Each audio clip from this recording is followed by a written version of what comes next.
bead using the slip stitch method, you need to thread up your beads ready before you cast on.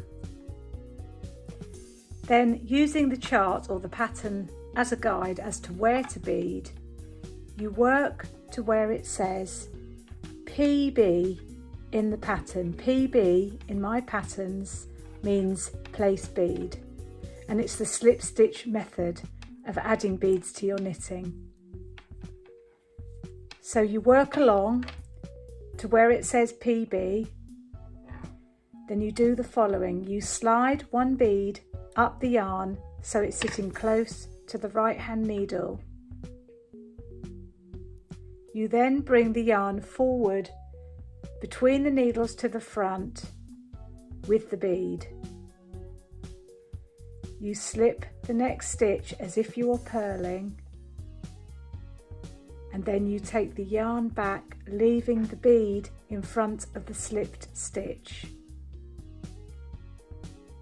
This is the next stitch after the bead, and when you work the next stitch, just pull firmly on the yarn and you will see that the strand that the bead is sitting on pulls tight so that the bead then sits neatly across the stitch.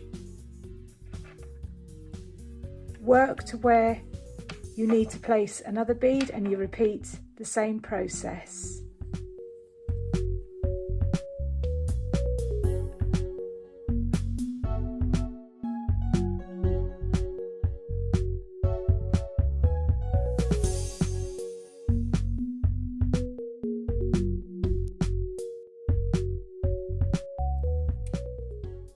Okay, so now we're ready to start a wrong side row.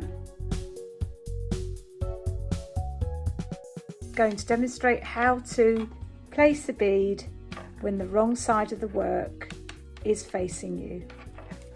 So again, work to where it says PB, place bead, in your pattern instructions or on your chart, and then you work as follows. You slide a bead up so it's sitting close to the right hand needle. You take the yarn back between the needles with the bead. You slip the next stitch purlwise before bringing the yarn towards you again between the needles, but leaving the bead on the right side of the work, which is facing away from you. This is the next stitch I'm purling after the bead, and I pull tightly like I did on the right side row to make sure that the bead is sitting neat. Then you work until you need to place another bead.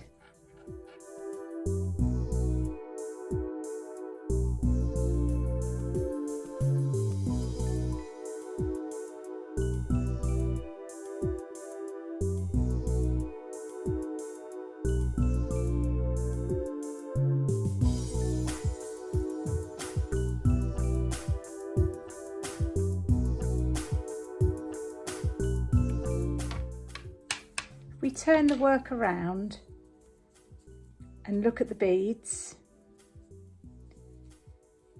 You can see that there is no difference to how they sit between a right side and a wrong side row. They look the same, and a slip stitch bead sits on a little bar of yarn that sits across a stitch, so they sit horizontally across stitches.